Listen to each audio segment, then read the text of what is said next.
It's 11:11. Make a wish. Welcome to Hacking Hypermobility Podcast. I'm Luna. And I'm Shelli. And we're two bendy mamas. Hacking Hypermobility. How are you? Are you mentally recovered from all the travel and stuff? I don't know that I'm really rested or mentally recovered intellectually from all the information or the fallout from the trip. Remember when Evie was being a brat? Or I thought she was being a brat? Yeah, was she just in terrible pain? Yeah, so we were going through the airport and she couldn't carry her backpack, and so I was trying to carry it. Yeah.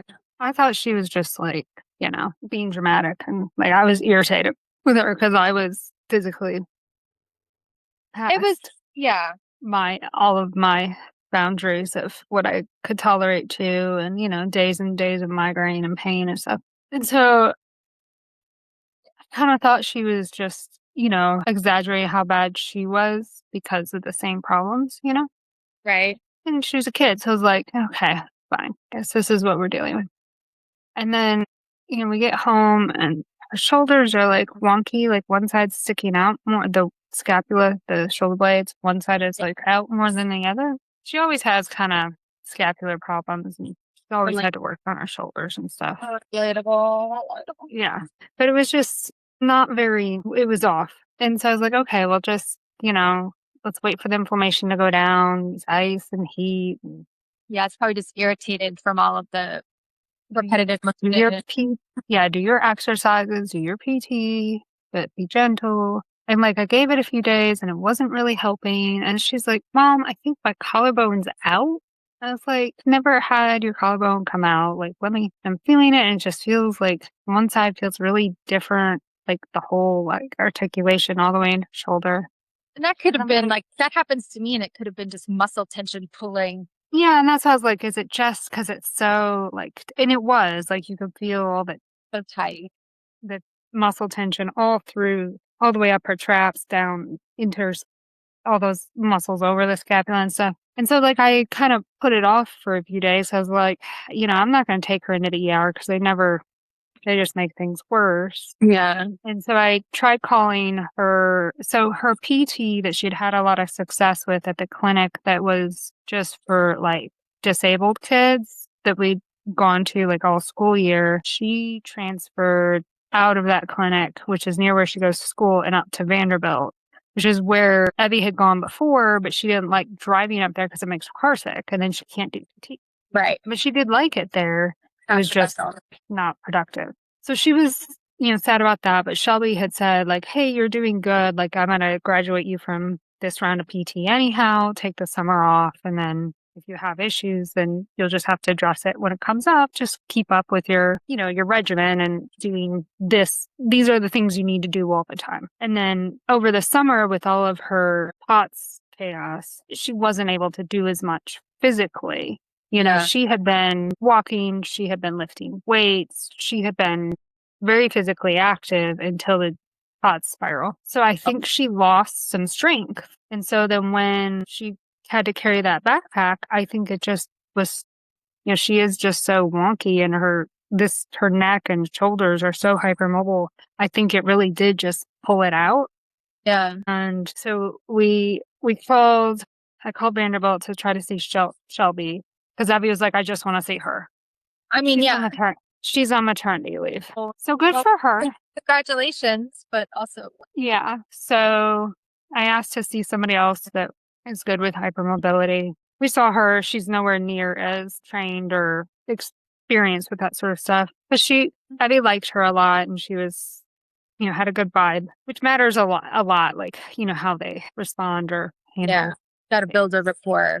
Yeah. So she helped her a lot. She left in less pain. She's like, yeah, her collarbone was out. It was dislocated. So my sister's collarbone was broken for 2 days before my mom, when she was 2, before my mom took her to the ER. And so it wasn't broken. Right. But I'm saying that area, it's hard. Well, and there's an age difference too. But please don't beat yourself up. I feel like you're getting ready to say I feel guilty. Well, I do. I feel so bad because I was so hard on her and so mad at her. And it brought up all that stuff with our own moms. Yeah. All the times she didn't believe me. Yeah. And then I brought up all the stuff where, like, I swear my kid is worse than me. So it's like, and, like, I don't ask her to do a lot of chores, for example. Like, she has one chore, and right now the kitchen is full of dishes because she hasn't been able to do it. But then I let her go to the movies with her friend for her friend's birthday. And I'm like, feel like I should be harder on her. But then also, like, I want her to enjoy the parts of life that she can enjoy. I don't know. It's just like such a hard thing to navigate. I get that. Are there any chores, or is there anything she can do around the house She that would keeps up add with her value? room. Yeah, I'm just saying, like, if dishes are hard for me because of lifting and then down. Like, there's a lot of thought process I have to put into it, and if I'm in pain, like, I just can't even. I haven't physically done dishes myself. Yeah, and I tried having her doing like vacuuming and dusting. She can't do that. Yeah. I tried having her do laundry and forget it. What about parts of tasks? Is there any of those tasks that can be chunked up? Like, you just do the folding, or is she just like not? Like, I love Yeah, folding, wrapping things. Like, Yeah. So trying I to don't solve a know. problem you didn't even ask me to solve. I'm I sorry. just need to make more money to have a housekeeper. That's the That's rub, what right? tis It's the rub. dream. We need a village. We need a village. And she just really is that sick so much lately. And then she saw cardiology. They did another echo. There's no changes in that. And he's like, you were right. It's definitely hyperhidrotic POTS. And we talked more about what that's going to look like. And he warned us that the next few years are just going to be really hard, that it's very chaotic. And I'm like, yeah, I lived it. Pretty sure that's what was wrong with me through my college years. Once I had my meeting so I had an appointment with Erica last week, my POTS doctor, checked about stuff. Told her about what they said at the conference, the table testing. She was like, thank God, all of you. We hate those things. I don't know why we still do them here. Like, because the people that operated that test, I don't even think they're necessarily attached to the clinic that Erica works out of, which is who treats me for my POTS. Like, they've They're so not really many different. just out of intending. Yeah, it's so. I always get so confused up there. Like, even when we were back up there seeing. I really feel like it can be psychologists. clinically diagnosed based on symptoms. Right.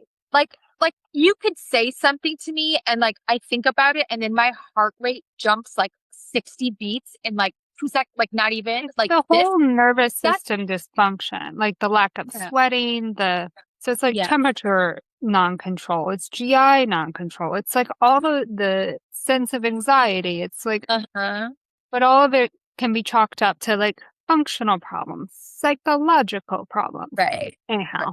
But so I was telling Erica about my response and she's like, given everything you described and your reaction on that test, I'm surprised they said inconclusive and didn't say hyper, because that response you gave of just being even more, it just kept going up and up and up. Like, you didn't crash out like we would expect, passing out like we'd expect that. You didn't tamp down. You weren't going to tamp down until your heart was like, and well, so they're only, that's bad. I guess the really only way to be conclusively tested for hyperhidrotic POTS, according to like the research that they did to study it, was they're pulling live hormone blood draws as they're testing you. That's not practical. That sounds we can't be, you know what I mean? That's not practical clinical application. That's fine for research to understand the mechanisms behind it, but we can't be doing that to just test patients. So, like, I can't even imagine what that would look like. Right. So, but to just, it's crazy and expensive. So, like, I'm glad that they did that, because now we have the clinical knowledge and research to know what's happening, but you can see it in symptoms, like particularly if you treat with traditional POTS medications and you bottom out, like what Evelyn went through. Or you have a swing into high blood pressures because your body's overcorrecting. Right. Or you have, the telltale sign for me, for her, was the pupil dilation and the high blood pressures. So, and then also, she's had this mystery symptom for years, and I get it too. And I just thought it was like part of a sleep problem. And now that I've read more about it, and talk to more hyperplex patients. We all have this. Related this one. If you are woken up like early, like out of cycle. So every time, like my mom tried taking her on that trip and they had to get up at like 4 a.m. and Evie just was completely loopy and like crazy and vomiting and sick. We both get that. Yeah, I get that too. All the hyperpot patients I've talked to have that. Is that not wild? I mean, it's Somehow, it's very concerning to me that based on the research that over half of the POTS, just with no subtype known, POTS diagnosed patients have actually in that study have hyperPOTS. So again, I think it's something that's rare, but not rare. I've found some things that help. I don't take medication because my experience with POTS medication was absolute chaos. So I tried finding all the lifestyle changes and just ways of working around, adapting my life to deal with it. But I've found a supplement, and by found, I have a very weird way in which it came to me, and I'm going to put that story in our paid content because it's very and it's crazy. But it's called Boswellia serrata, and it's basically frankincense that you can ingest. And I've been taking it for a couple months now, and my symptoms are so much more manageable. Liquid. It's a capsule. Okay. I think 2 a day. I went on a hike yesterday. So I had 2 major wins yesterday. I went on a 3-mile hike yesterday. You remember that lake I took you around? Yeah, the one that I struggled to before you had surgery. Yeah. I went back and watched a video of me walking and I'm like, oh my God. Yeah. And I still have the same issue. Yeah. I did that in 90-degree weather without a hip brace, no pain. Well, I had pain in my toes, but that's a whole other issue. I didn't have hip pain and I actually sweated. I have not sweat in years. I mean, like a decade, maybe more. Since before Evelyn was born. I sweated like liquid coming off my skin. Wow. So I was able to comfortably exercise. And I didn't feel dizzy or passed out, and I'm okay to the internet. And I hadn't heard. I'm like, I bet there's migraine. And then you were like, "Hello, I'm ready." And I was like, "That is not." It was like the opposite of it. I was pleasantly surprised. No, I just had my phone on do not disturb and was bebopping around. I got some. It's not my normal podcast recording attire, but I'm here for it. I like being sporty spice right now. It's fine. I've got 2 boxes of clothes ready to go to be donated or sold or something. Damn, girl, kill it. I cleaned my whole room, and I did not get as far as what I wanted. I bought a whole separate shelf to put my fragrances on because it's become a problem. Fixation and the new fixation. But however, Evelyn is laid out on the couch mid-migraine. And he did have good advice and lifestyle suggestions, the cardiologist, for her hyperPOTS. But he did just warn us that the hormone changes of the teenage years into young adulthood are just very chaotic, particularly for girls. And I do really believe that COVID kind of spiraled us further. Yeah. And me with mono. And so she's starting to listen because she is so desperate about the things she's been so resistant to. So I got her to try compression leggings, finally, like actual compression, not just not the ones you find gym leggings. Right. Yeah. So I actually medical grade-ish. Yeah, medical grade. I actually got some PR leggings. Nice. Also, listeners, Costco sells great compression socks. They're great for traveling. Yeah. So I love our mode. So I've tried a couple different brands, and I have a really hard time getting on compression wear because my fingers are so they're so hypermobile that they just joint part. fully when I'm trying to pull on compression. Yeah. So I also have lipedema, and so does she. And so we benefit in more than one way. And so I've tried, the higher grade compression, and it's, the energy to get it on and the pain in my fingers to get it on is almost not worth it. So this brand that I got sent is like a lightweight summer compression. And I thought, well, there's no way it's going to be like a high enough grade compression, but somehow it's lighter weight. So I was it was easier to get on. I was like, maybe I need to look at more of those types of fabrics. Because all the compression fabrics I have are really, really thick. Yeah. And then so I go to a lipedema support group, and they're just fabulous. Shout out to them if any of them are listening. And one of them was telling me that even within the same line of compression, like from a brand, sometimes, and I can't remember which one it is. She said the nude color is like softer than the black one, and I had only tried the black one. So I just need to try more things. So I struggle with compression also. So often I will buy athletic leggings as opposed to true medical grade compression. But Evelyn just won't do anything, and she has pretty severe sensory problems.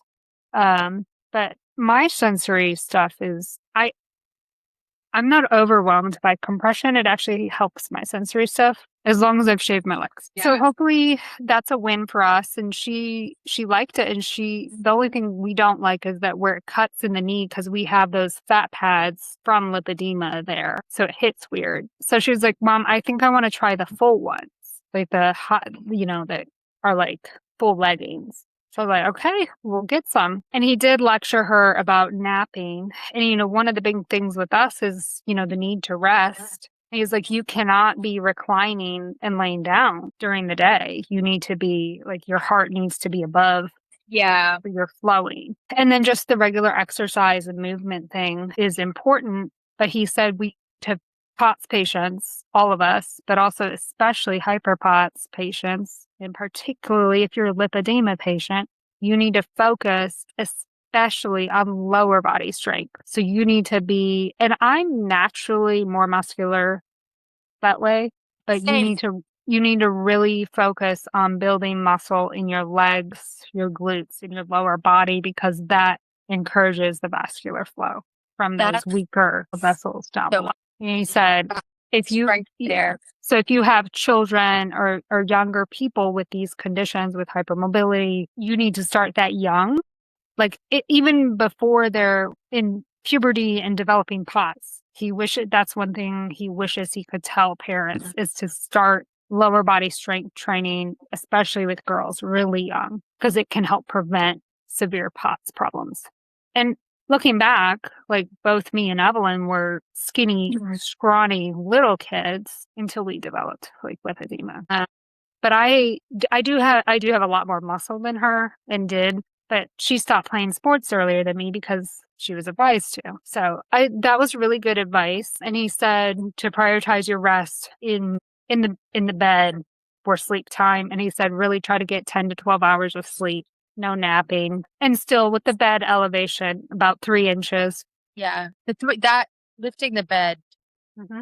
And so those were the lifestyle changes. Compression, even if it's athletic wear, just any kind of compression. Raising your bed a little bit, avoiding laying down and reclining during the day, building lower body strength. And he said to recondition if you're struggling. I don't know if we've ever talked about this, but recumbent exercises, exercises laying down or in the water, like flutter kicks, Pilates. The rooftops about Pilates. Yeah, I do water cardio. A lot of that is recumbent, or because it's more weightless, it really lends itself to POTS. So really good protocols for lifestyle management that aren't just medication. That was helpful. That's great. But it was nice to have a doctor say, yeah, your self-diagnosis on your child was right. And the 16 doctors you saw in the ED were all wrong. And your validation continues. So that was a long answer to how are you since the conference? You didn't have to recover a child since the conference, and you got to come home to some fun, albeit stormy, but how are you? I'm good. So yes. Carolyn fetched me from the airport. That was exciting. And for your child to want to see you and not ditch you? Yeah. I give them money. So anyway, they do DoorDash also. So we got back from the concert. While we were at the conference, my son had my car up in Pennsylvania with his girlfriend, and he was rear-ended. Everybody's fine, but Sexy, the name of my car, for those of you who don't know, she is named after a guitarist. She's TARDIS baby. She's got a little boo-boo on her back. Rob was not at fault, so it's completely covered by insurance.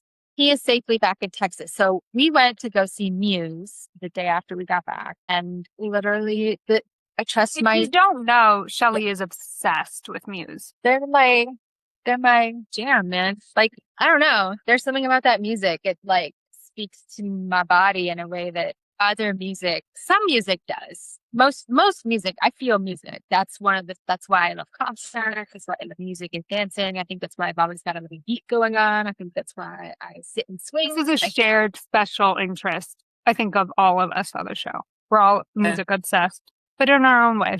Yeah. So anyway, we went to go see them at Meriwether Post, which if you're local to Maryland, it's an amphitheater style.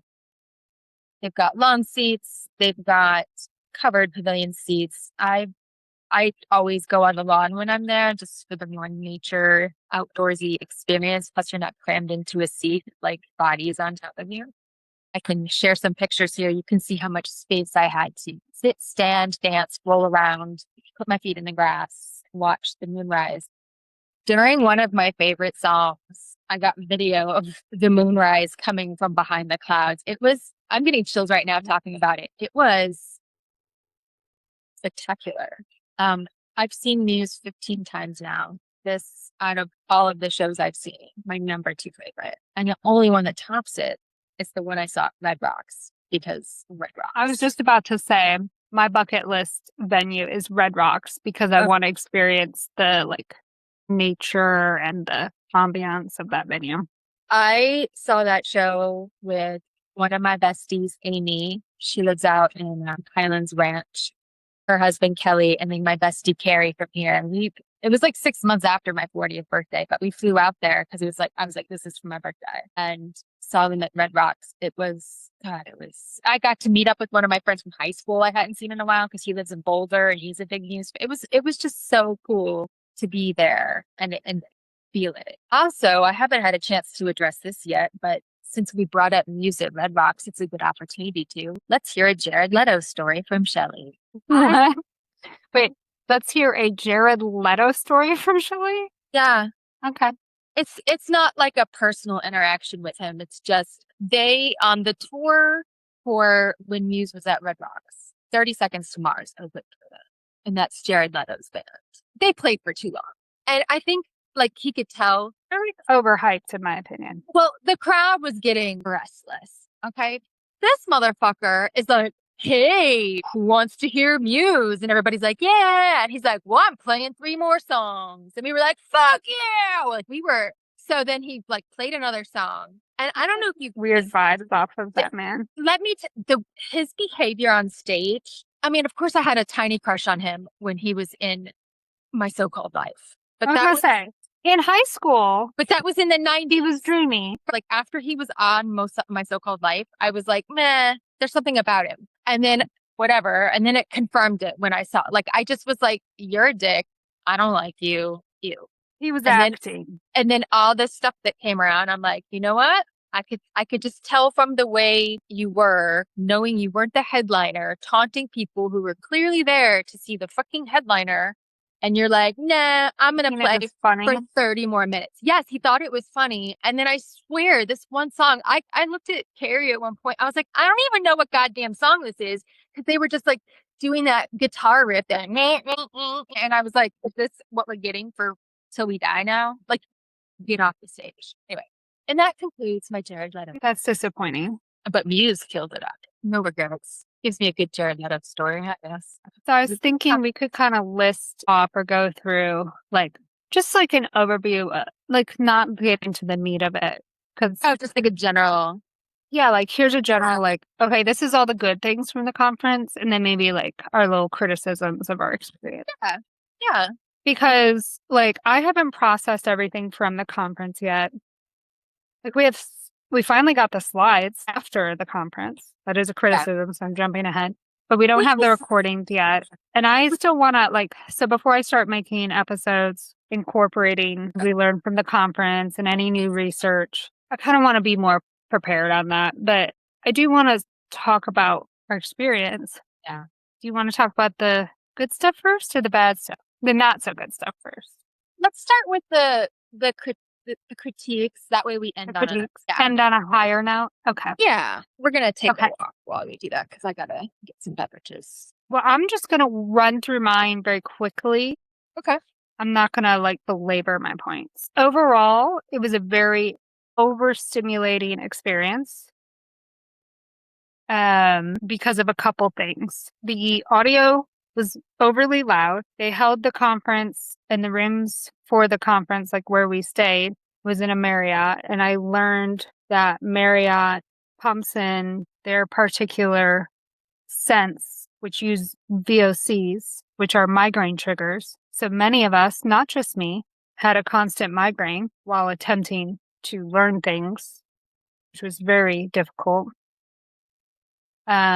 This was the most serious difficulty for me in the conference. And I'm a high masker. I mask through my health symptoms and my autism symptoms. But this past year, I've been in burnout, so it's harder for me now. So I did miss some things that I didn't want to miss. And even though I was in the room, I was always in noise canceling headphones, and it was still overstimulating. The spaces were overcrowded.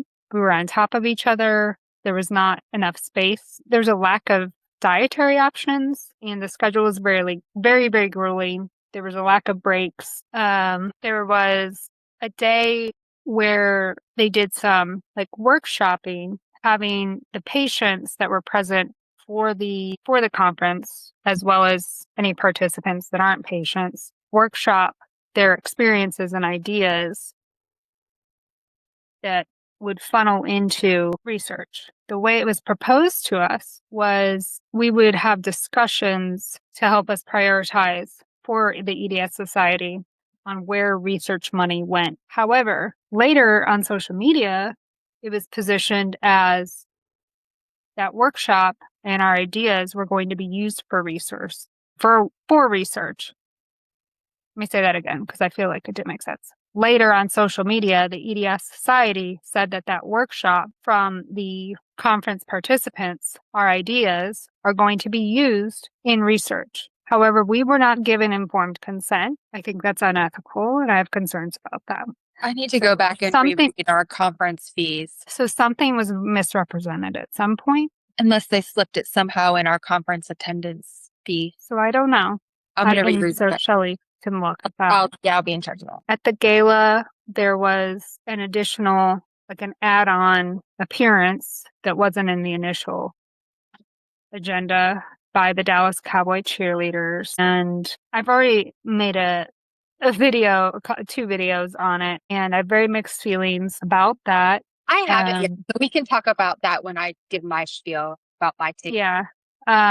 So, obviously that was pretty offensive to those of us that are patients. I did my best to talk to them and educate the 2 that were there, though. But still, it was very uncomfortable.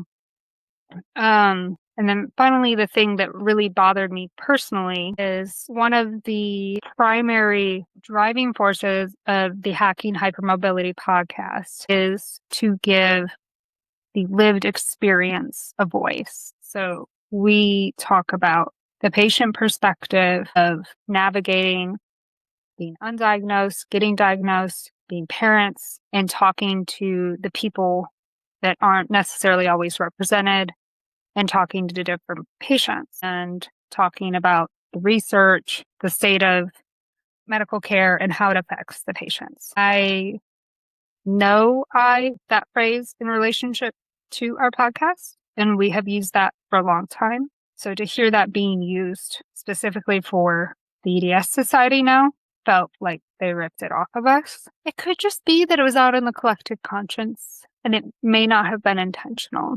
However, to me, they don't seem to really represent that aspect.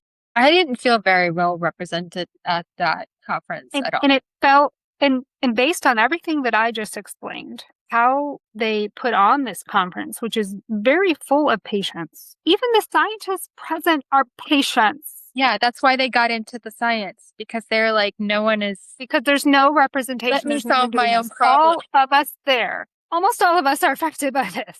Yeah. The fact, that's my major criticism, is that it was very tone deaf. Everything was tone deaf.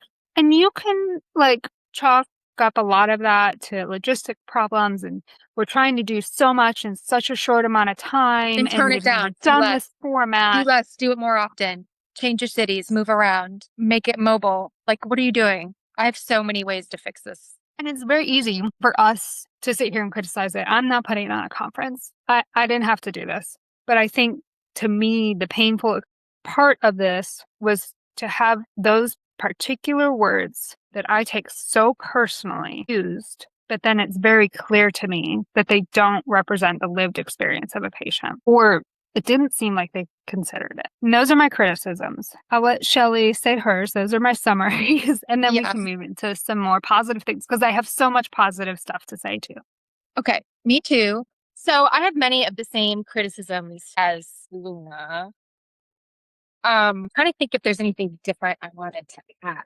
I want to say this, and I don't want it to come out. I think screening the movie Complicated is incredibly important, and I'm really glad that that was available and that Donna was there. But you know what I mean? I don't think that should be the first thing that you show offer. It was an odd way to set the tone. Right. And they did offer, a trigger warning and, no pressure. But to me, that set, they almost put like a slightly gray film over it, over the whole experience, just like, or my anticipation of the experience, because I was like, damn, like, hey, everybody, we're glad you could be physically well enough to come to this conference. Now let's watch this. Yeah. I didn't watch it. I don't know. It was offered as a screening when I went to a conference last summer, and it was something that was offered. It was a 2-day conference I went to. I feel like it was offered in the evening after the first night. Like, I feel like that might have been like, hey, maybe do that line dancing the first night where people can meet people, and then do the screening the second night. That's just a logistical thing. I don't know what people's schedules. I don't know. That for me, the location was terrible. The location was trash. And I'm not talking about Texas. I'm talking about, if someone asked me, oh, how was your trip to Dallas?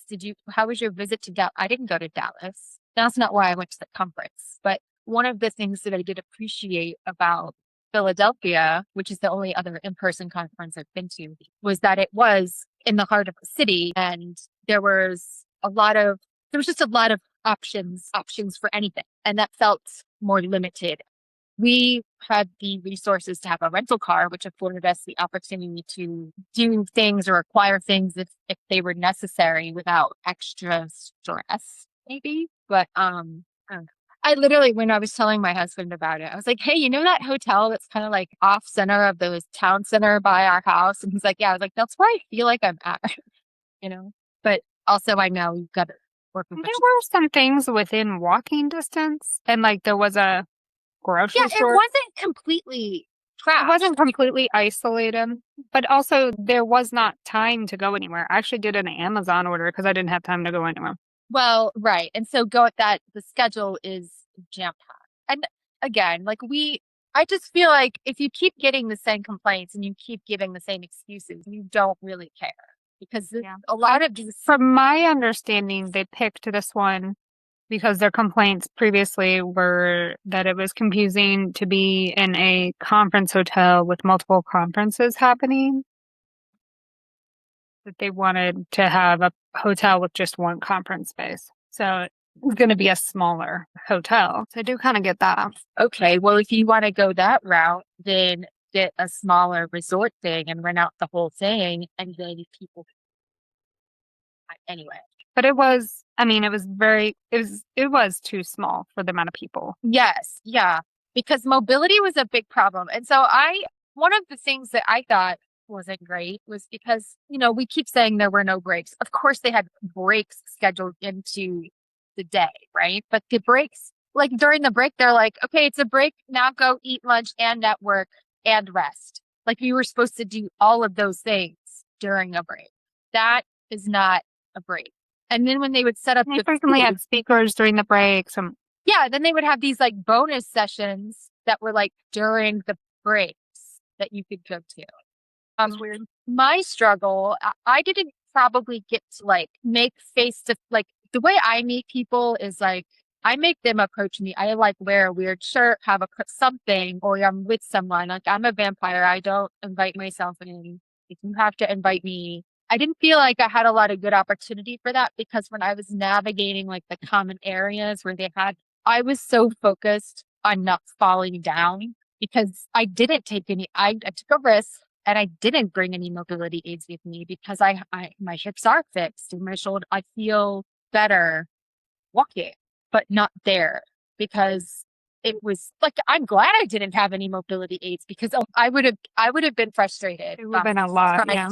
Yeah, it was a nightmare for me, who's mostly able-bodied now, as far as like structurally, and I struggled to walk in those places. And so I don't know. That was not great. The chairs were better this time. Yeah, physically it was more comfortable if you could get to a seat, but then there were some of the tables were wires still and really cramped. The rooms were still really were on top of each other. Yeah. Anyway, I think I'm done with the negatives. It's pretty much everything you said. What else? I don't know. Oh, I was gonna say, I it would've was been cool to worried. have evening sessions. Like some people are night owls. Like an idea. There were a lot of like people were trying to do like breakout meetup things. And But because we were in a super small hotel, there were no places to go do that. there were no places to do it. People were wiped because the days were so long. It just wasn't happening. Or if people did, like there wasn't a lot of us. And I was really worried about sending a bunch of probably gayer than most people with POTS to Texas. But the truth is, we didn't have time to leave the hotel. I Yeah, think we left like twice. I didn't leave at all. I was like, here's the rental truck, go have fun. And what upsets me most is I do this to myself every time before a trip. I spent all this time looking up what nature preserves were around the area. Because I was like, yeah, when we're done, because the sun's not going to set till later, I'm going to go do. That was hilarious, Shelly. Like, I could barely function. I don't even think I ate dinner someday. that's the day I got room service, right? Yeah, because I was like, I'm tired. I'm just going to get this burger. Now, I will say, despite all of that, I still think it was worth going. My positives. No regrets on making the trek at all. Yeah, my positives outweighed all of that. Yeah. The Global Learning Conference this time was focused on the wide overview of all the co-occurring conditions that come with the Ehlers-Danlos syndromes. There were excellent speakers. There were excellent resources. I feel like they took the research and the conversation a little bit further than they have in the past. I felt like there was very active listening to patients' input based in their, not just in their presentation, but in all the interactions. But I do think there's a lot of bias in those efforts to listen to the patient, like in that workshop, based on who can access the conference. So if you looked around at the people who can attend that conference, there's a class bias, a race bias, etc. So I am concerned if that's informing research, because if you read any EDS paper in any subtype, there's always, a disclaimer at the bottom of the paper that says these are the limitations of the study, and it's research size and limitations based on the patient population that they were able to research. And it's most often due to race, class, access to care. I really wish we would listen to all patients to inform the next step in medical research. I don't think we're going to move forward appropriately until we can have that kind of approach. I will say we were much more inclusive on another topic, though, and that's looking at things through the lens of neurodiversity. Topics in almost every comorbidity that were discussed included the lens of neurodivergence. And they also took that medical lens further and examined disability justice frameworks, which I was surprised to see at the EDS conference. There was definitely a collective paradigm shift to re-examine hypermobile EDS as multifactorial and not just genetic. And I would say that was revolutionary for the EDS Society and for the official medical research to come out and say that. Though the research in the past few months and maybe even a year has kind of been pointing in that direction, to really concretely say that Say the words. I've been saying it for a long time. Some other people have been saying it for a long time. Same as the disability justice frameworks have been talked about external to medical research and clinical practice. We've been discussing this. Patients have been saying these things. So I do think they're hearing us. And that was so encouraging. So they are examining things like epigenetics, and scientists are collectively identifying things like modern culture, the systems in place, and environmental changes as potential and likely sources to this. It was fascinating to hear them say that. It was very validating. Despite the ramifications of stating something so bold in Western modern healthcare, there was a very clear acknowledgement and validation of patient experience and medical trauma throughout most of the presentations. Right, So me again, too.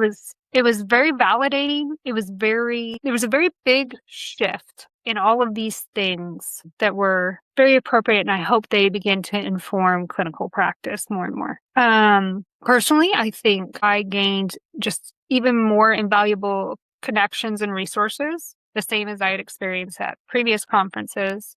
One of the most magical things about this conference is being in the room or in rooms, period, with people that just get you. You don't have to explain yourself or explain what you might be struggling with at that moment, or there's never like a preface to your experience. You can just be you. And so like we all have different personalities, or we all have a different experience of humanity, but like our disability kind of melts away in a way, but then it also is really validated. It's like it's very humanizing, but then also it's like just this instant friendship and bond. Like, and Shelli was kind of apprehensive at first, but then I got to see her, and that was so special to me to see her. Like, I would like peek across the room or the table and see her bonding with, and so like, and then I kind of started to see everybody was doing that. Like, it was just this network, this big kind of collective little beehive of little zebras, and different subtypes were represented and different ages, and it was just really special. And I don't know that I noticed that as much as at the conference last time. So I will say my criticisms of that workshop where the patients all sat together and talked about certain topics Just felt redundant. I had criticisms of it. But it was really the only time we got to kind of talk together. So it really opened up these dialogues and connections maybe even more. And that was, I think, really important. So I think they should continue to do that, but with informed consent, or just as an informal Be thing. more clear about, Yeah. like, are you using that to inform research topics, or are you? What is the purpose of this? And I do think maybe the conference could just benefit from more socialization time and or more scheduled time with vendors and or that sort of thing. Downtime for that purpose, because that was truly special. Speaking of that, even more special to me was seeing the children get that opportunity. My daughter got to do the teen camp again. It's put on by Camp Hope, and she got to go on scholarship again. And she's done it twice now. The first time she was really apprehensive. Remember, she didn't want to go at first. Yeah. But then she made friends that she's still friends with, and this has been going on 2 years. And she was really hoping some of them would be there, but they weren't able to come. But when she got there, one of them was there, and it was kind of a surprise. Two friends from Scotland were there, and they had such a hard time saying goodbye. But the team programming is foundational to my daughter's like sense of belonging and feeling like she does have a place in the world despite her disability and her struggles. She made new friends again and was so excited about that. She came back reinvigorated despite her very physical challenges. And just being reunited with those, previous connections really inspired her. And they are talking about volunteering at Camp Hope and applying to be summer counselors. That is in Ohio in the summer. She goes to Ohio in the summer for a little while anyway. She does, and it's near Cincinnati, which is near where she goes anyhow. So it would kind of be nice. So just the fact that I'm proud that she also has like the heart within her to give back to our community the same way I do.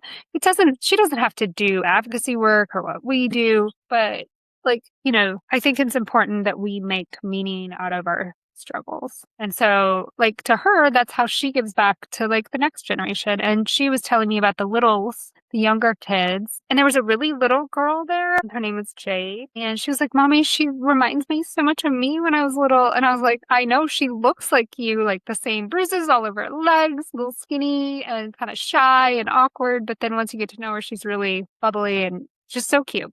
And so I had talked to her too. So I knew exactly who she was talking to, and I was talking to her in the hallway and the mom comes up to me. And she's like, do I know you? I was like, no, I don't think so. Jade just like came up and talked to me. So I was talking to her. And then anyhow, she's like, I think I know you. I'm like, I don't know you. I promise. Anyhow, like we get home a few days later and she messages me and she's like, I did know you. I follow you. That's funny. So the whole time we were there were a couple people that are followers that were there but never found me, or No one said anything to me, but I also don't say or anybody, like, so and, sorry. and I was like, come find me, come say hi, and they didn't. But the one You were person that standing with found me. couldn't figure out who I was. And I was just chatting with her kid. So I just think that's funny, or like it's always our kids that bring us together. And then so Jeannie and I have like this special little connection. It's more special for me. But, she was the first help I found back eons ago. She had this tiny little YouTube channel, and that's where I found help. And now she has a whole big thing. She's a big deal. She's a big deal. She has an evidence-based practice of movement therapy now. The only one for EDSers, by the way.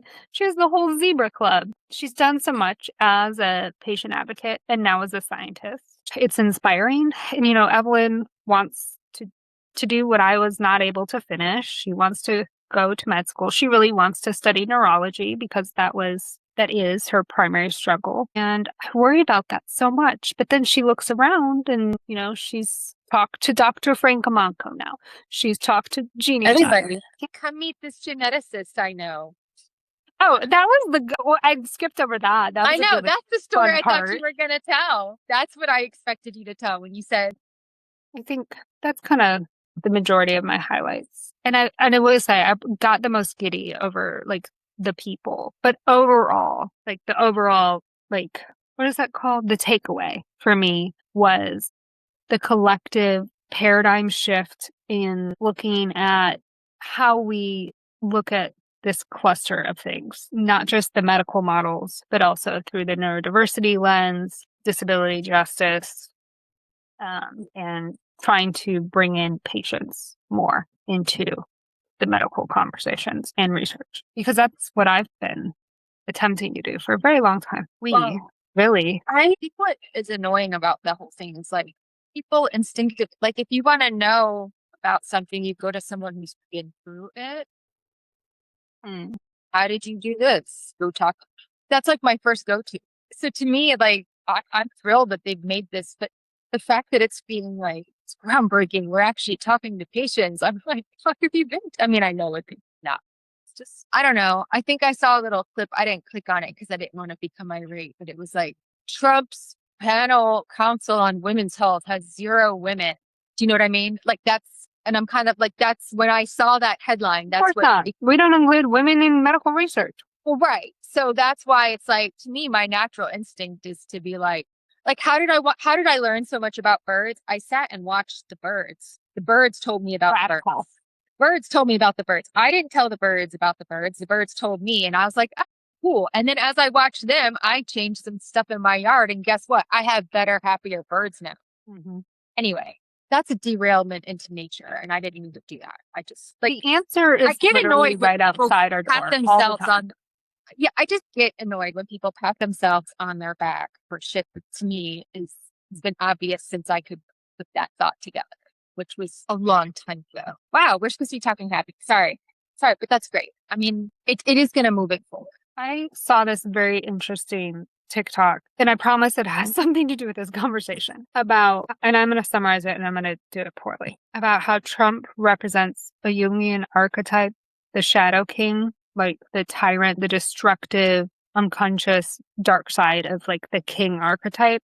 Yeah. And that really, like, this time, this culture, this country needs that shadow to make very clear the dangers of these systems of oppression in place, like white supremacy, for example, like capitalism, like how our government functions. And I couldn't help but thinking, it wasn't said in the video, but I couldn't help but thinking how that applies to healthcare, because, you know, we think about the whole MAHA movement and how that's been twisted, and what you just said about how there's patting their backs for calling it an effort for women's healthcare, but what women are involved of photos and memories from the Global Learning Conference. And I remember thinking the same thing, sitting in the conference, looking around, especially at the award ceremony. And I think that's why I was so mad about the cheerleaders, because it overshadowed the awards. Oh, I didn't even talk about my cheerleader thing, but I can do that. We can come back to it. And this can be said for the autism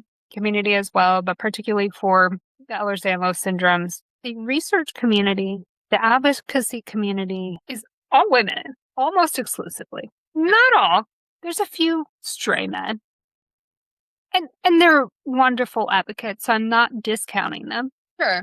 But it's mostly women. The scientists, the researchers, the advocates, the people at the forefront making movement happen in this are women. And Dr. Nichols made this video, and it's just striking. All women, all the scientists, all the advocates there, women.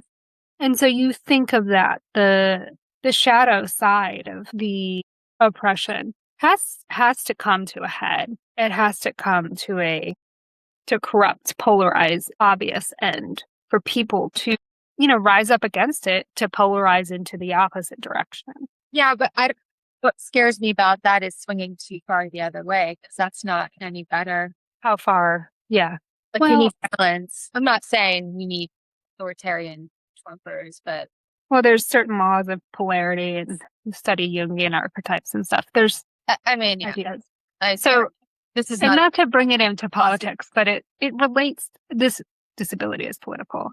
But my point in all of that is, I do see evidence of it. It's just interesting because you see the influence of capitalism and patriarchy and the problems with westernized healthcare. I would say those are the root cause problems of those complaints that we had. Yeah. But then I also see all these good things. That's matriarchal. Those are the things of resistance rising up. So I do see this interesting like polarity happening. So the structure of fundraising, I have mixed feelings about it, and you can speak to this better than me because of your background. The structure of fundraising has to exist in capitalism because that's the structure of economics we exist in. Right. But then the structure of healthcare and moving representation for this condition forward is at direct odds with that. Can't be based on that. Yeah. So I think that's where a lot of these conflicts come from. And that could be a very good way to describe the internal yuck I feel. Mm-hmm. Yeah, because you're always going to have, yeah. Again, so I need to keep reminding myself, their mission is not to take care. EDS Society's mission is not to take care of zebras. EDS Society's mission is to research. Yeah, their mission kind of goes against it because the only way to do that is to participate in capitalism and patriarchy. They're in bed with that to do that. And I don't and you have to think the people that are like us that are in that, I can't imagine how that must feel. And once I realized that, I was like, okay, that must feel icky all the time. I admire that they could do that because I would struggle. You see patients all the time ask, so why don't you have a fund to help patients? That doesn't do anything. It would, of course, do something. Yeah. So they're up here thinking about like the greater, higher good. And we need people to be. It's because of everybody has a role. It's all needed. But the great work that they're doing, I think we need something else to bring in balance. Yeah. I think, Because and exactly. all of the research and all of the information and everybody who's out there getting the information is sharing it, which is driving more and more research. They're like, wow, there's more people. The Meanwhile, amount of research that has happened so rapidly is radical. You cannot argue with that success. right. But it's exponentially greater than the amount of support available to the people who have or suspect they have it. And as that divide grows, it's the same thing is going on with neurodivergence right now. Because now we're going to start, it's just going to open up the discussion. We're already struggling. Disabled people are already struggling enough. And now it's like, wow, so-and-so is more disabled than you. They're going to try to, you already see it. But like the disabled Olympics. No, well, I struggle with this and that and you and that. I'm going to be honest. I no longer care about the gene. I don't either. You can diagnose this clinically. Like, I do think it's important to have something in black and white. Fine. Keep working on that. But let's move some money over to, let's get some standard of care protocols. Let's let's educate clinicians and doctors to have a path to diagnosis, standards of care, etc. I have a legitimate question about some of the more ultra rare forms. And here we go. I said it before in the DS for Dysplasia episode. They keep saying AEDS is ultra rare and 1 in a million. And I'm telling you, this bitch sitting right here has I think we both have it. And I'll tell you why. Also, they're all hyping up the overlap of neurodivergence. Have you sat and read the diagnostic criteria for AEDS recently? Because I have. And there's several things. There's several things on there. I don't think they've studied enough of us to actually know. There's several things on there that are autism, like mutism. And I can't think right now because anyway, but I just don't think they know enough genetically. And I think that's why I get so frustrated. And that's why I call it like a hypermobility group or the Ehlers-Danlos syndrome. Right. Because so many of us have a HEADS diagnosis or we're not sure what your variant is. Right. And Evelyn has a different diagnosis than me. Because they couldn't decide because we have multiple variants. How does that even make sense? The other question I have is how many, we should have a geneticist on. And here's why. Here's questions I want to know the answers to. I have my whole genome. Obviously, I'm not a geneticist, but I'm not your average bear when it comes to looking at data, right? So I have also seen some things that I find suspicious. But that I want to talk about? How many variants in your collagen does a normal person have? And how many variants of a specific thing that you quote unquote label harmless can a person have? Because I tell you what, if I take all of those call genes or any of the TNXV, any of those, they just need to look at all the unknowns. Put them into there. I have several genes that have homozygous differences, which means could be good or bad based on, but they haven't studied so many unstudied, and they're on call 1A1, call 1A2, call 1A3, or call 3, whatever. Did you have any other disorders or diseases pop up when you did the whole variant testing? Yes. We found out we were albinos. I did not have that. So for me, it was more of the auto-inflammatory things, like the familial Mediterranean fever I didn't know about. Yeah, and we have that. I'm marker for Gout syndrome. I have and a couple other things. Alpha Gal? So it means here. I don't have alpha Gal. No. It's complement. It's the complement issue with the C3. The complement one. Yeah. Okay. Complement. Yeah. And I markers Did you have cystic fibrosis? There's fibrosis, not cystic fibrosis. Mom's cousin died in 2019 and she ended up needing a lung transplant. Never smoked, never had, full of fibroids, and I have lipedema. I have lots of markers for issue. Well, right. So I've got tons of COPD. I looked at my genetics and then I looked at the amount of weed I smoked and I was like, you know what? I'm going to roll the dice on this because this makes me... it's not in a cold gene or anything. I'm like, what? No, it's not. It's I don't know. But so that's what I want to know more about because I feel like they're kind of well, here are these rarer types, but we don't know about this one. And I know they spread the money around, but not really because I know the people with the rarer types are yo, what about us? So I feel like if they expanded, I've got a lot of the... if you look at all those kinds, I mean, I fall into like, I've got a lot of the brittle cornea. I got a lot of Well, Evelyn, that's her diagnosis. a lot of because the she tooth has a one, DNF a lot gene. the But periodontal they one. were more concerned about us having the PRKG1, which isn't under Ehlers-Danlos because No, of the that's whole the other Ritter Foundation dad. thing. Right, right. But I do have markers for aortic aneurysm, and it's on Right, and we have all those. it's tag G. Uh, Yeah, tag G. I And think it's tag- obviously, right. but All right. anyhow, so I That was went my down the derailment CF on rabbit hole, and there's Yes. a marked increase of joint hypermobility in CF patients. But the current thought is that's just happenstance. I mean, if you think about how much of the body is made up of connective tissue, there's going to be That it's just like a coincidental overlap. But I don't know. my point is, it may not just be call genes. For real. And it is obviously polygenic and Yeah. epigenetic. Like I've always said, it is something above one gene Master switch. spectrum. I don't know. I really don't know. I don't know enough. We have not done enough research. And anyhow, that's enough. That's I'm not not going to spiral on that.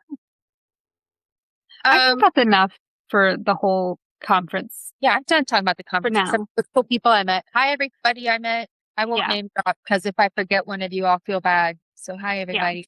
There were so many great interactions. And the other one, I didn't talk about Dr. Francomanco and Evie. No, we got derailed because that's what we We did. got derailed. So I don't remember what day it was, but Evelyn, I think it was like on a break or at the end of the day or something. And my daughter It was comes out. lunch. It was a lunch. The lunch, yeah. And she was like, Mommy, I need you to come meet somebody. And I'm like, okay. She was like, I got her card. She's a geneticist. I'm like, cool. And now, mind you, earlier in that week or the day, I think I don't know if I told you or Jeannie, like the one person I was scared to go up and meet was Dr. Francomanco. I don't know why. She just intimidates me. And I have no reason to be scared of her. Like, especially after meeting her, it doesn't make any sense. So she walks me up to this nice, sweet lady in this adorable little outfit with a cute little pocketbook. And it's Dr. Claire Francomanco. I'm like, hi. Nice to meet you. Evelyn introduces us, tells us about their little conversation, and she was just gracious and sweet. It was just funny. And then I had a really good conversation with somebody else that I just absolutely loved their mind, Dr. Emily Casanova, and brilliant, one of the most brilliant minds. Totally could talk to her for hours. And then the funniest interaction I think we had was probably Shelli when she was driving when we were trying to leave. Do you remember? Yes. I'm gonna let you tell that one. You know what I'm talking about? I think so, but are you talking about where I hopped out of the truck and told Dr. Maitland she could do whatever she wanted because she's Dr. Maitland? Yeah. That was fun. I love her. You know, like in the hotel where Dr. there's Prince and I fangirled over Dr. Maitland. oh yeah, totally. And she's I also got just to put so my chill. armpit on Dr. Gensimer's neck. That was sorry about that. It's freshly shaved and clean, I promise. At least it was Doesn't matter if it's shaved. But freshly shaved for the gala. yeah, the shave is whatever. Do what you want with your armpits. But it was clean. Anyway. So like in the line, the awning covering to pick up, drop off for the hotel, we were pulling up and this SUV pulls up in front of us, real fast. Came bad out of hell. Out pops Dr. Maitland. I'm like, okay. I don't know who was with her. Was that her friend or what? She was like, oh, sorry. She pops out "Oop." And Shelli just gets on and said, no, you can do whatever you want, Dr. Maitland. And I seconded. I was like, yep, I will get your bags for you, ma'am. Yeah. That was fun. It was funny though. And that does not surprise me that that's how she is, because that's how she is. I would do that too. Like, oh shit, my bad. Yeah. Yeah, it was just. Well, she's from New York, right? Yeah. She's a New Yorker. I grew up there. I think so. She's a New Yorker, I'm pretty sure. Definitely. If she's not a New Yorker, she could pass for a New Yorker. And I don't know if that's a compliment or not. I'm just a DC girl. What do I know? Kind of stupid DC shit. I'm confusing because I grew up in Detroit and Nashville. She grew up in Bronx and Harlem neighborhoods of New York. Okay. As we've discussed on the show, cheer, dance. I love dancing. I did dance before I did cheer. I was always very good at it. I have a very bendy, fluid body, tall, long legs that do generally, if I think about it, what I want them to do. And I thought I was going to go farther in dance. And I probably could have, but my inattention in class caused a problem. I didn't know why. It was ADHD. Later, I got into cheer, and that was for two reasons. It was to meet my dancing needs, and I liked learning routines. I'm really fast at learning. If you've ever watched any of my TikToks, a lot of those sounds that you see me lip sync to, I've watched them twice before I can memorize it and lip sync it. That's like, I'm really good at that. So I love learning new routines and dances and stuff like that. I enjoyed that aspect of it. Plus, it forced me to go to like a sporting event and like learn the rules of the sport, because then you'd have to know what cheers to do. And that translated well into the social world, because anytime, if it was a sport I had cheered at, I knew enough about it to like hang in a conversation. That's a hack right there for if you're like autistic and don't know how to get a word in. So I learned sports from there. But one thing I always struggled with was my constant injuries. I was always somehow injured. Never seriously enough to be like, you can't cheer for 6 weeks because you had a broken ankle, nothing like that. But injured enough to where if I rested, rubbed some dirt on it, did the Gen X, you're outside, you solve your problem, you just kind of dust it off, back up and just keep going, because that's just Get back what up you did. there. And it just got hard to keep doing that.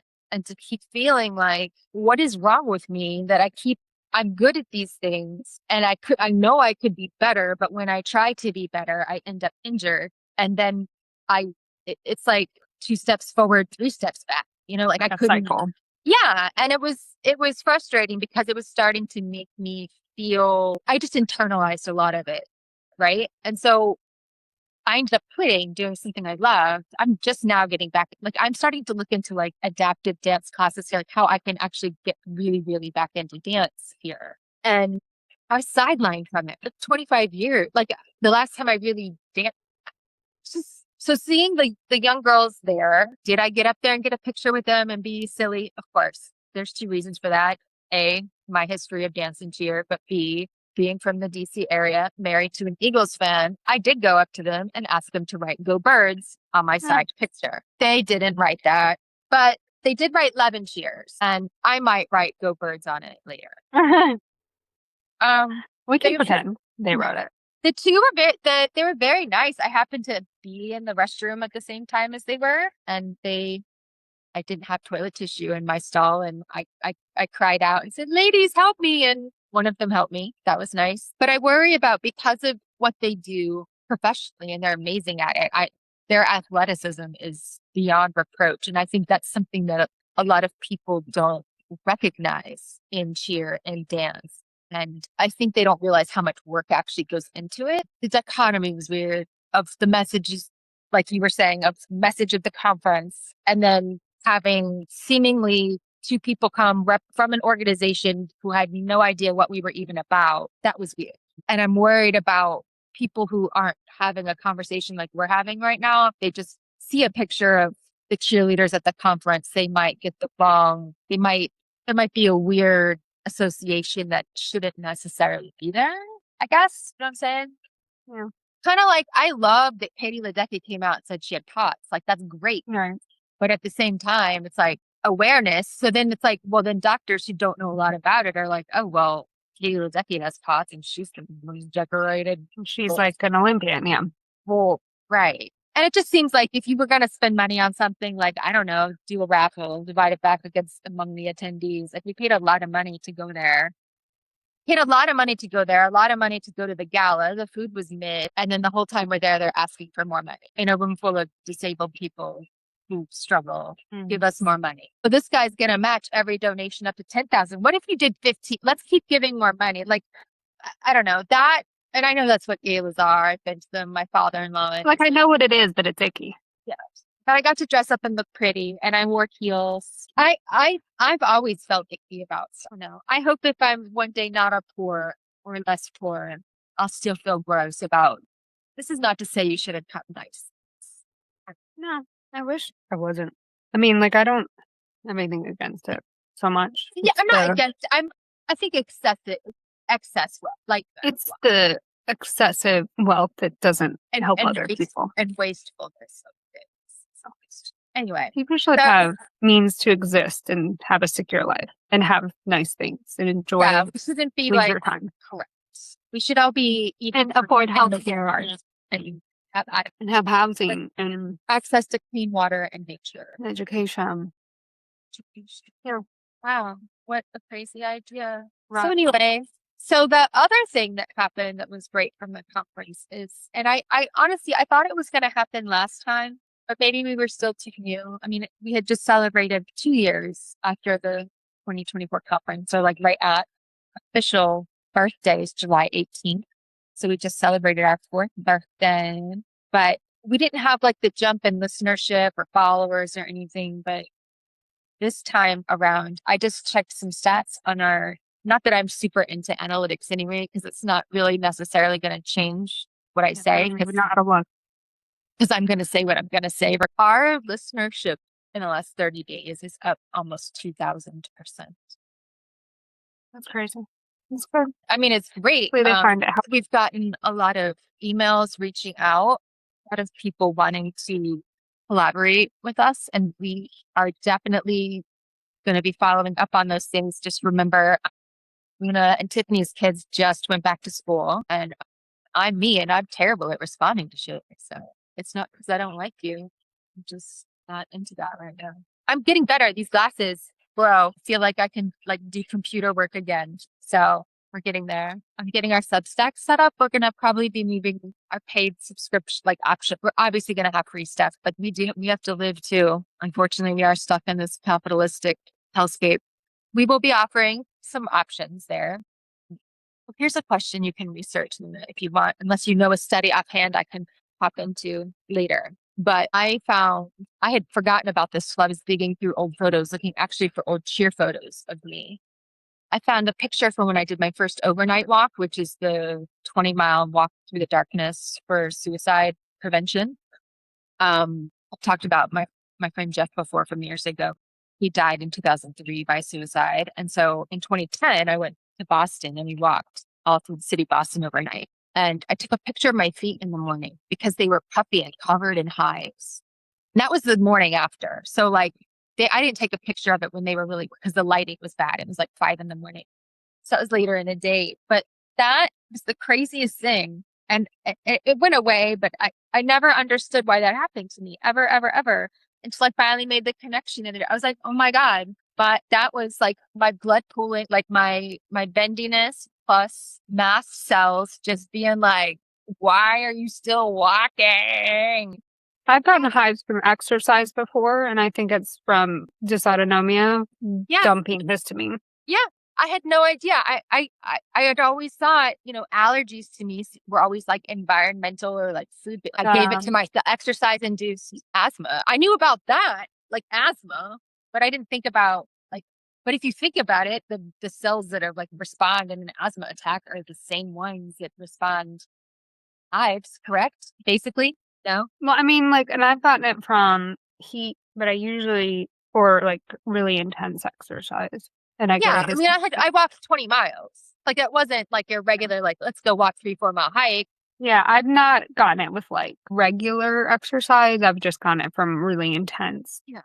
But I had been training all up through that. So I had gotten to the point where I was probably doing 12 to 15 in a day without that result. So like when I went to 20, was it a higher temperature or anything that day? It was overnight. No, I mean, it was in the summer, but we were in, I was training here in the spring through summer, and then it was in Boston in the summer. And I think it was just the amount of time, because the heat wasn't, it might have been humid, but it was, like I said, it was overnight. It wasn't like in the heat of the day. It wasn't. And I'm trying to remember, I did the walk 2 more times. I did it in New York in 2012, and then I did DC in 2013. But I don't remember them getting that big again. But I did start thinking back to when my fingers would start to tingle, or when I would get to that point. So I usually stop because I get swelling. Yeah. So I noticed that it got me thinking, I'm like, that happens in my hands. Mm-hmm. So that happens. That's usually my warning sign. And now I know that. I didn't know that before. For some dumb reason, because exercise is supposed to be good for you. Like it was never like the exercise causing this. Yeah, and it's funny. You know how I was talking about how much easier it was for me to do Yeah. that 3 miles. I did experience some of that hand swelling, Yeah. but nowhere near severe. And I was gauging because then I realized I do this almost Instinctively. unconsciously, instinctively now, where I'm looking down and seeing. And I used to get like my veins would pop, Yeah. Mine get really big and very veiny, and I was yeah. like, I'm not that veiny. So I think I would guess it's dysautonomia driven, and then it's a mast cell dump response.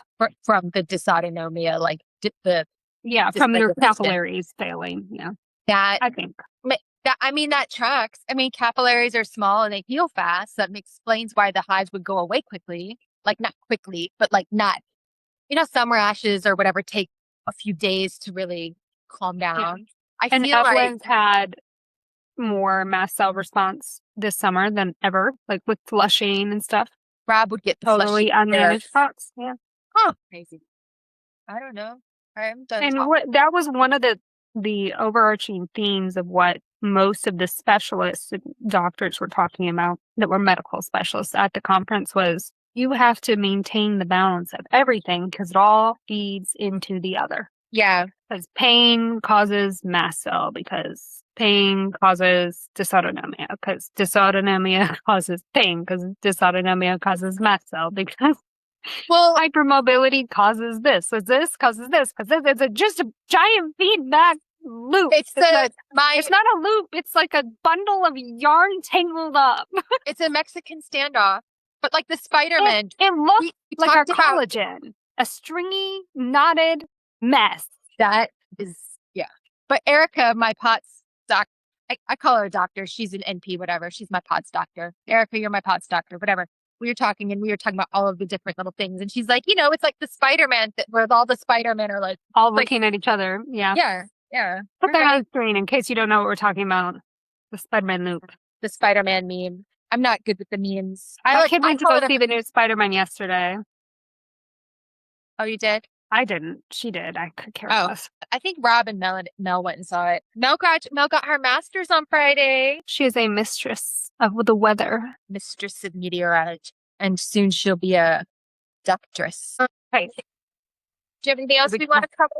I think we got it all. Maybe. Yes. I love how Yeah. we're like, oh no, wait, we forgot stuff, and then talked for 30 more minutes. I know, but I feel like I'm really done talking now. Cool. Well, so we'll have, if there's anything here, look, you gotta look at this cuteness. Oh, thank you. That's Earl. He's huge. We gotta go. Okay. That sounds good. Okay, love you. Adios. Love you too. Bye. This episode of Hacking Hypermobility was written by Luna Hand and Shelli Stanley, presented by Luna Hand and Shelli Stanley. We miss you, Tiffany. Hope your internet gets fixed soon. As always, this is our personal experience and should not be taken as medical advice. We are not medical professionals. If you have any medical concerns that require immediate attention, you should call 911. Why am I still telling you this? I don't know. I'm not good at these things and I'm doing it off script. Are you still listening? If you are, you should follow us on social media.